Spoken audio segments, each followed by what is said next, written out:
Kunwari mga kabatas natin 'no, may ubo ka, 'di ba? Ano ba ang ang magiging sintomas ng ubo? Ano ba sintomas ang ubo? Anong anong sakit ang sintomas ay ubo, 'di ba? COVID, TB.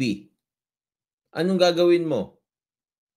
Anong sasabihin mo sa kapatid mo, 'di ba? Magpa-test ka para malaman natin kung may sakit ka o wala, para mapagamot ka.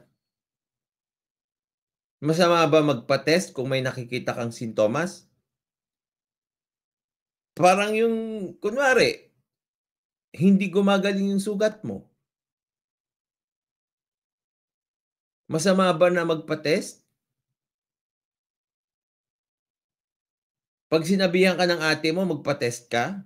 Ngayon, yung sintomas na nakikita natin kay Bongbong Marcos, yung pagngiwi, pagdungo ng bunganga, pagiging wala sa sarili, sintomas din yun ng drug addiction.